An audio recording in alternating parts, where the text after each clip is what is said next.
Topik pembinaan doktrin Kristen kali ini, saya mengajak saudara untuk mengenal Roh Kudus lebih dalam. Saya akan memulai dengan sebuah survei yang dilakukan oleh Lifeway Research di Amerika yang baru-baru ini saja dikeluarkan. Dengan topik besar bicara mengenai banyak sekali orang Kristen di Amerika itu memegang doktrin atau pengajaran yang justru saling berkonflik dan mereka tidak menyadari akan hal itu. Salah satu dari survei itu mengatakan demikian, ketika ditanyakan berapa banyak orang-orang Kristen di Amerika percaya kepada doktrin Allah Tritunggal. Dan survei itu mengatakan 72%, berarti 3 dari 4 orang Injili di Amerika percaya akan doktrin Allah Tritunggal, yaitu percaya bahwa ada satu Allah dengan 3 pribadi, Allah Bapa, Anak, dan Roh Kudus. Tetapi pada waktu ditanyakan mengenai doktrin atau kepercayaan yang mereka terima yang lagi di bawah, dan terbukti mereka memiliki pandangan yang saling konflik satu dengan yang lain. Yaitu ketika ditanyakan, apakah mereka percaya bahwa Roh Kudus itu adalah sebuah kuasa dan bukan satu pribadi. Dan sangat mengejutkan, 59% setuju bahwa Roh Kudus adalah kuasa dan bukan satu pribadi. Waktu ditanyakan apakah mereka percaya bahwa Yesus itu adalah ciptaan Allah yang terbesar dan yang pertama, sangat mengejutkan. 55% setuju bahwa Yesus itu adalah ciptaan dari Allah. Dan pada waktu ditanyakan, apakah mereka percaya Yesus itu hanyalah seorang guru sejati, guru yang agung dan bukanlah Allah? 52% setuju bahwa Yesus bukan Allah. Oh saudara, bukankah ini adalah sesuatu yang menyedihkan? Pemahaman mengenai Roh Kudus sebagai satu kuasa yang impersonal, bukan pribadi, dan hanya sebuah energi saja, akan membuat banyak kesalahpahaman dan justru merendahkan posisi siapakah Roh Kudus itu. Sehingga kita perlu mengenal dan mengetahui bahwa Roh Kudus bukan energi yang impersonal. Dia adalah satu pribadi dan dia adalah pribadi yang setara dengan Allah Bapa dan Allah Anak yang berhak menerima segala hormat pujian, dan dia justru adalah Allah yang juga patut menerima segala sembah sujud kita. Saya menduga kebanyakan orang Kristen mempunyai perasaan bahwa Roh Kudus itu terlalu abstrak dan kabur untuk digambarkan, tidak real untuk bisa dijelaskan. Sangat beda sekali jikalau kita berbicara mengenai Yesus Kristus. Jelas orang langsung bisa mengetahui dia satu pribadi, tokoh sejarah yang pernah hidup, real. Kita bisa melihat karakternya, sifatnya, pengajarannya, sehingga orang Kristen tahu dia adalah satu pribadi yang kita bisa tiru, yang kita bisa teladani kehidupannya. Demikian juga pada waktu kita bicara mengenai Allah Bapa. Orang Kristen lebih mudah untuk memvisualisasi, menggambarkan. Jikalau kita bicara Allah Bapa itu memimpin, dia seperti seorang gembala, dia memiliki otoritas, dia adalah seorang pencipta, dan lebih mudah untuk digambarkan, dimengerti sebagai satu pribadi, karena kita bisa mengasosiasikannya, mengkaitkannya dengan gambaran, dengan ayah di rumah atau seorang pemimpin. Tapi pada waktu kita bicara mengenai Roh Kudus, orang mungkin sulit untuk memiliki gambaran pribadi. Sehingga tidak heran, bicara mengenai Roh Kudus, banyak orang Kristen menganggap itu sebagai sesuatu energi, satu kuasa. Dan pemahaman seperti demikian bisa membuat kita tidak menghargai dan menghormati dan memahami Roh Kudus dengan benar. Coba saya ajak Anda berpikir dengan kritis.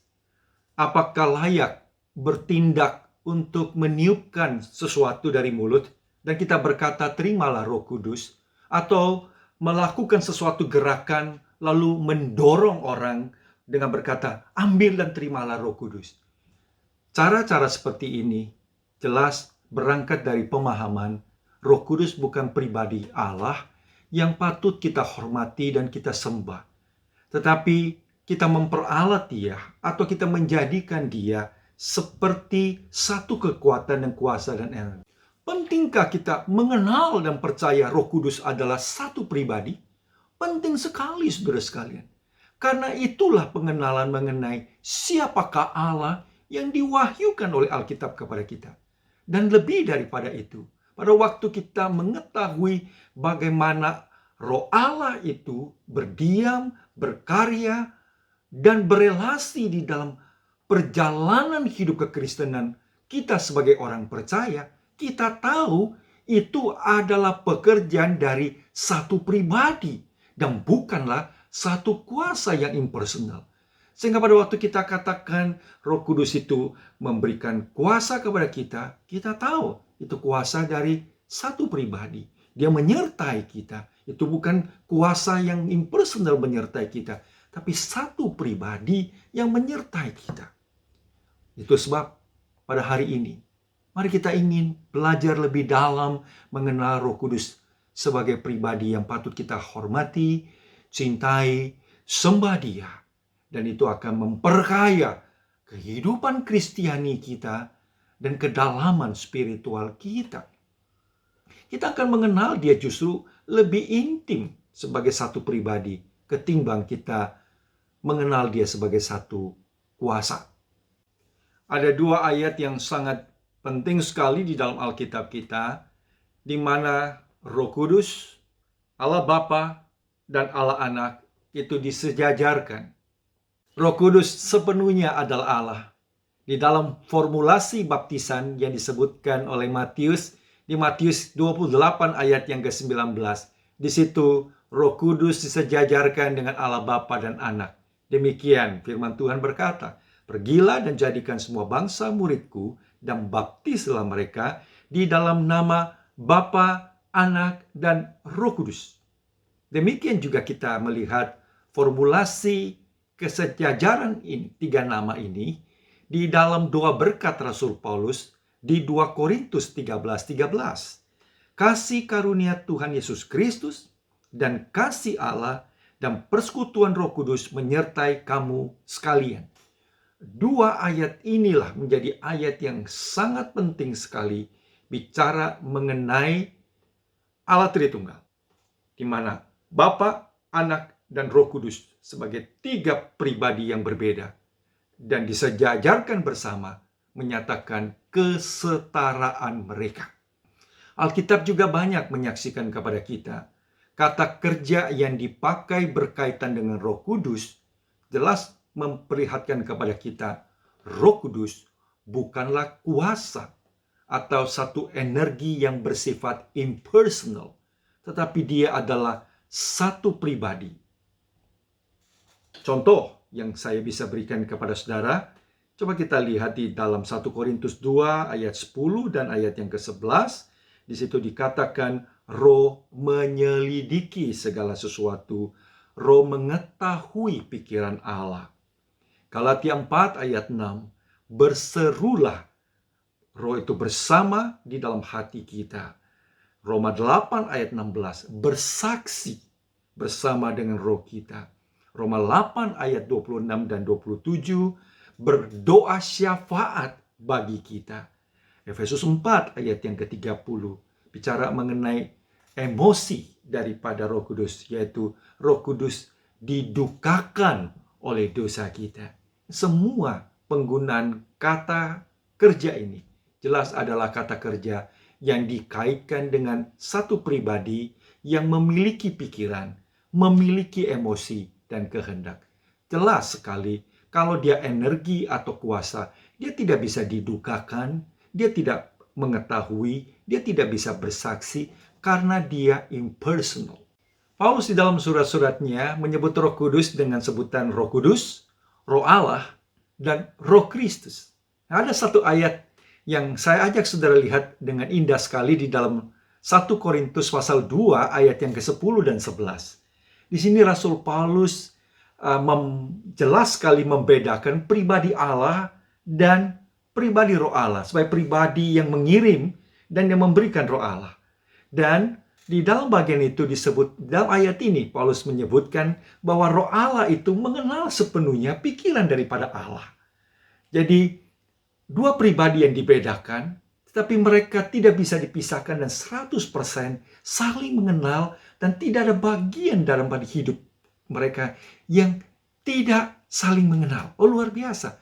Dan sebaliknya kita melihat di dalam Roma pasal yang ke-8 ayat 26 dan 27, di situ terjadi reverse, yaitu pada waktu Roh itu berdoa untuk kita dan Allah itu mengenal isi hati dan pikiran daripada Roh.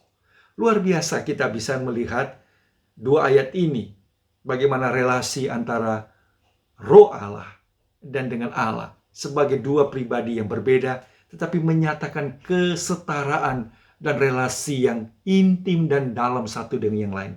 Demikian juga Paulus menyebut Roh ini sebagai Roh Kristus, menyatakan ketiga pribadi itu saling berrelasi dan connected satu dengan yang lain dan menjadi pekerjaan yang tidak terpisahkan dari tiga pribadi Allah di dalam kehidupan kita. Ayat itu kita lihat di dalam Galatia pasal keempat ayat yang ke-6.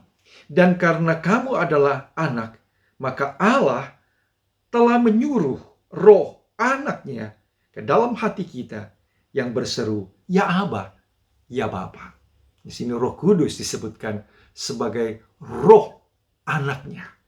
Oh saudara, beberapa ayat ini boleh menjadi berkat dan kekuatan yang besar. Apa saja yang Roh Kudus kerjakan, lakukan dalam hidup saudara, karyanya itu kita tahu ini adalah pekerjaan Allah di dalam hidup kita.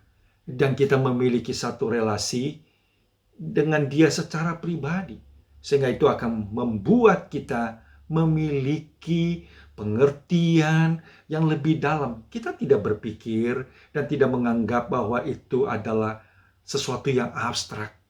Tidak heran mungkin orang ingin sekali memiliki satu relasi yang real.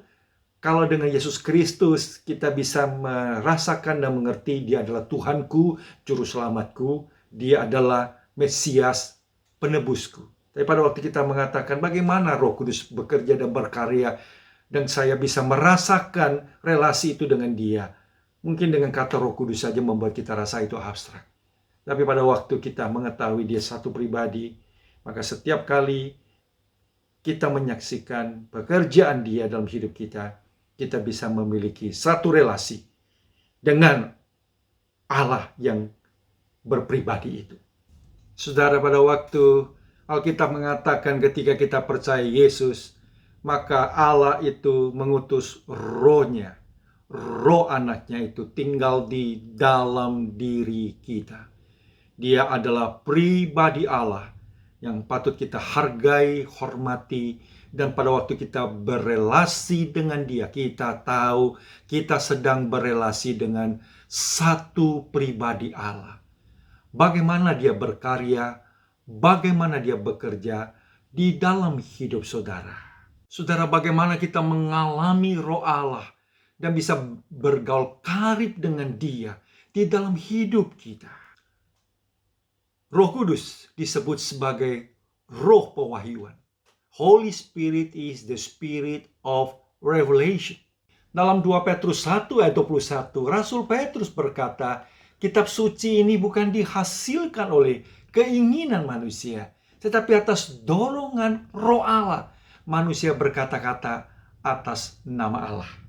Demikian juga satu ayat di dalam Kisah Rasul 4 ayat 25, ketika Kisah Rasul mengutip mazmur-mazmur yang ada di Perjanjian Lama, Kisah Rasul mengatakan, demikianlah Roh Kudus berkata-kata melalui para nabi dan juga mazmur-mazmur yang ada. Dengan demikian kita saksikan, Alkitab sendiri menyaksikan bahwa kitab-kitab yang ada di dalam Alkitab ini adalah pewahyuan daripada Roh Kudus. Roh Kudus telah selesai mewahyukan kitab suci ini kepada kita. Kita tidak lagi menerima pewahyuan dari Dia, tetapi kita percaya.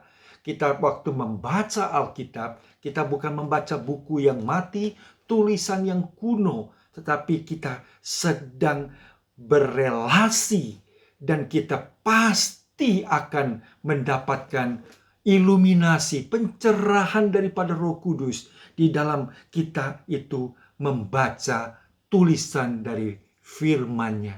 Oh, saudara sekalian, bukankah itu membuat kita memiliki satu kedalaman relasi yang real dan nyata dengan Roh Kudus ketika kita membuka disiplin membaca firman Tuhan dan kita menaklukkan diri dan berkata, "Oh Roh Allah, biarlah Engkau boleh mengajarkan aku, membukakan pikiranku sehingga aku boleh mengerti dan taat kepada firman yang Engkau telah tuliskan bagi kami semua." Poin yang kedua, bagaimana pekerjaan Roh Kudus di dalam pengalaman kehidupan kita secara real dan nyata, yaitu Roh Kudus adalah Roh yang melahirbarukan kita. Holy Spirit is the spirit of regeneration. Roh Kuduslah yang bekerja sepenuhnya dan aktif di dalam seluruh pengalaman keselamatan kita. Mulai dari kita mendengar Injil, bahkan penyampaian firman yang disampaikan, kita tahu itu adalah kuasa Roh Kudus yang bekerja. Sampai akhirnya pikiran kita terbuka dan kita akhirnya bisa percaya dan mengaku Yesus. Itulah pengalaman real. Roh Allah itu bekerja dan sedang ada dan sudah ada dan selama-lamanya ada di dalam pengalaman dan perjalanan hidup Kristen kita.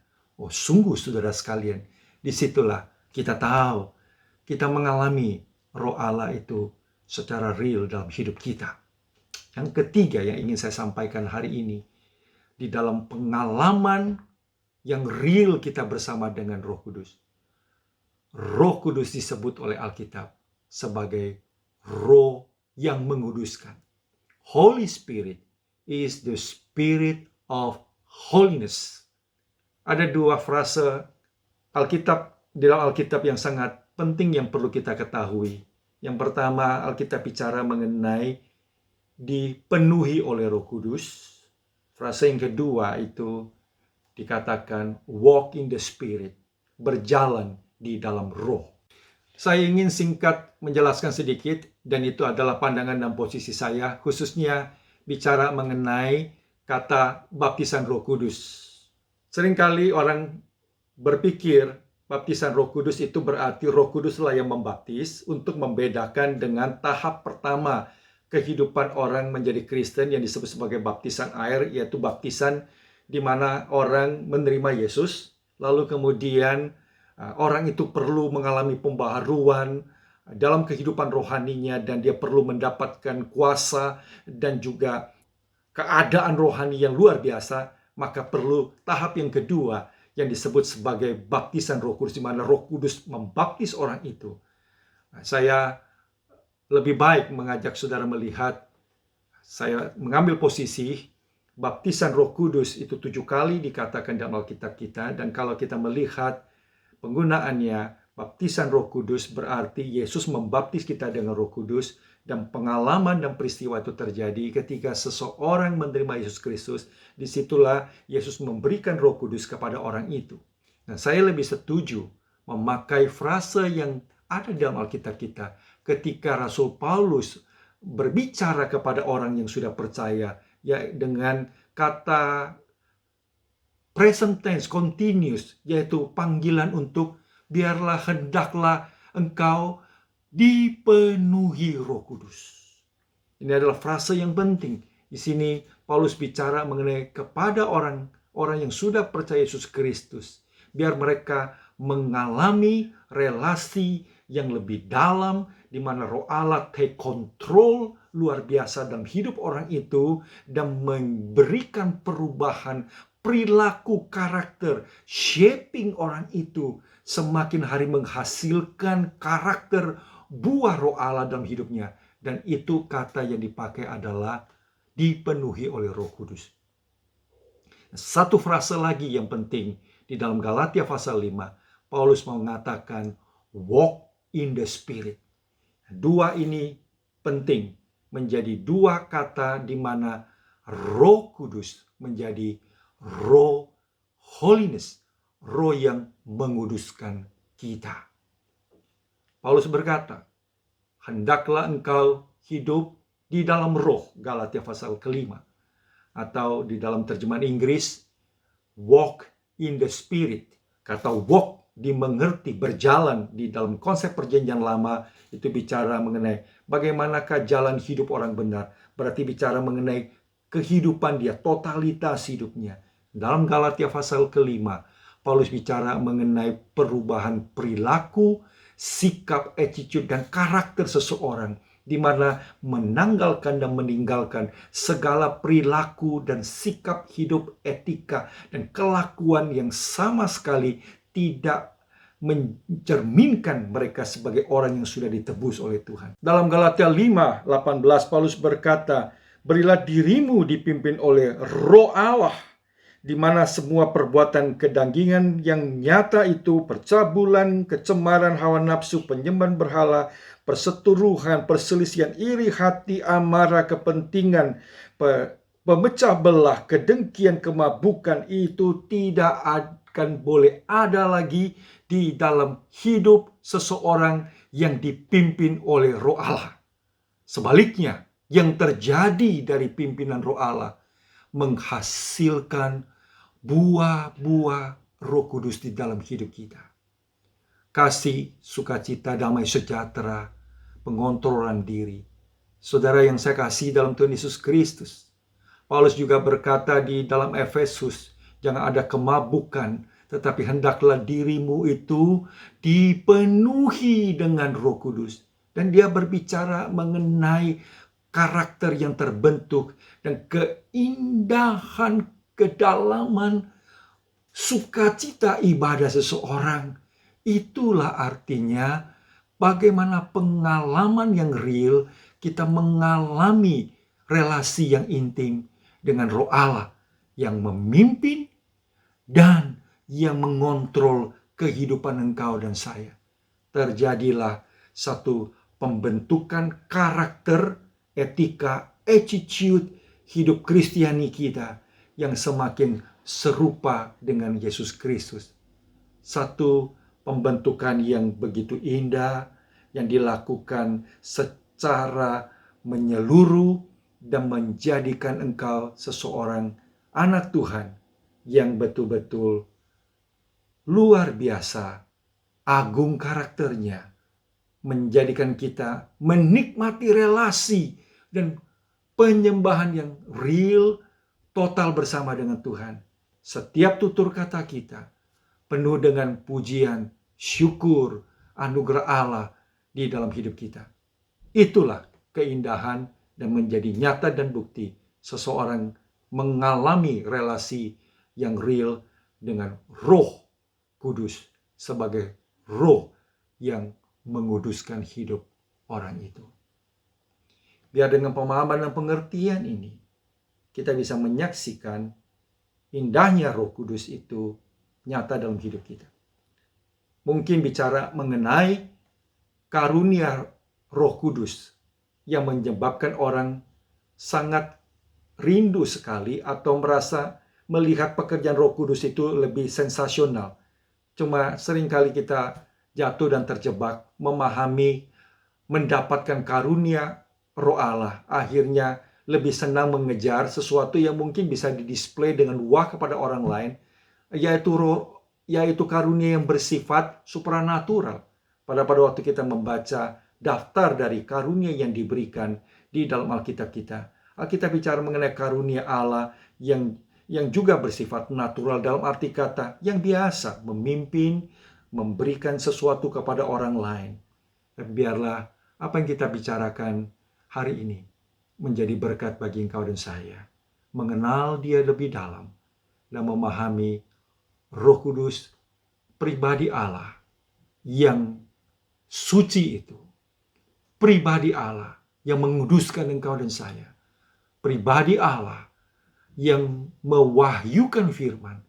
Sehingga pada waktu kita membaca Alkitab, biar kita makin menikmati relasi yang sungguh dalam dan membuka hati dan pikiran kita. Membiarkan Roh Allah itu juga mengiluminasi hati kita, pikiran kita, dan memberikan firman-Nya sungguh real dan nyata dalam kehidupan kita hari ke hari. Tuhan memberkati. Shalom saudara sekalian. Sampai ketemu minggu depan.